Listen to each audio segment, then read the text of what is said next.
your health. You may be still adjusting to the time change when we sprung forward on Sunday. It can take a bit for our bodies to regulate.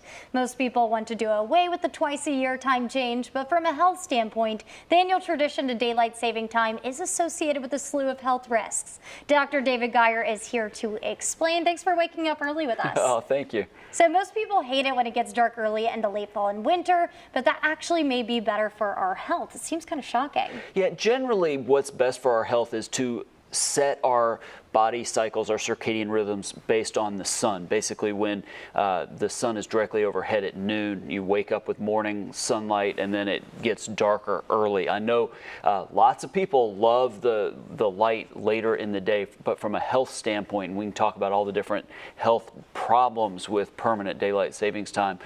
We'd rather have more of the sunlight in the morning. Yeah, let's get into some of those health risks. What are they? Yeah, well, I mean, there's the switching back and forth and some of the risks there. Higher, in fact, the highest rate of heart attacks the Monday after the switch forward, the spring forward, so 2 days ago.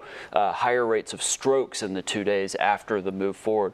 But when we look at permanent daylight savings time, where we shift that sunlight into the evenings, we generally get less sleep overall, anywhere from 19 to 29 minutes, and that's even greater among our teenagers due to puberty and hormones and melatonin issues. But there's issues related to heart disease and obesity and diabetes, breast cancer, all higher in areas where you have permanent or shifting the daylight forward. Tell me a little bit about the impact of morning light. Yeah, it's definitely good from getting our hormones regulated, waking up more naturally, and then the ability to fall asleep earlier and get overall more sleep. But even from a health standpoint, if you look at studies that have looked at car accidents, there's fewer morning car accidents when we're on standard time as opposed to daylight savings time. There's also lower rates of depression that lead to lower suicide rates on standard time compared to daylight savings time, where in a lot of the areas, especially if you did daylight savings time in the winter,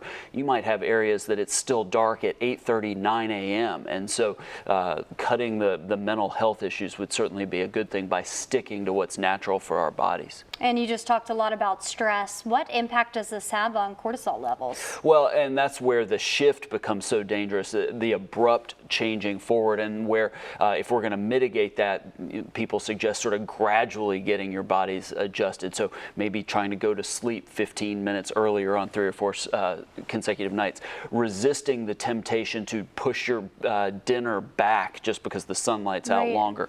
Maybe you cut your afternoon naps. Maybe you cut your afternoon caffeine and coffee and tea, that kind of thing. As we do the spring forward, you cut a little bit of that back so that it's not 11 at night and you're struggling to fall asleep. Right. All right. Thank you so much for that insight. Looks like the, unfortunate time change or change of schedule, that's actually a great thing. Yeah, we'll see.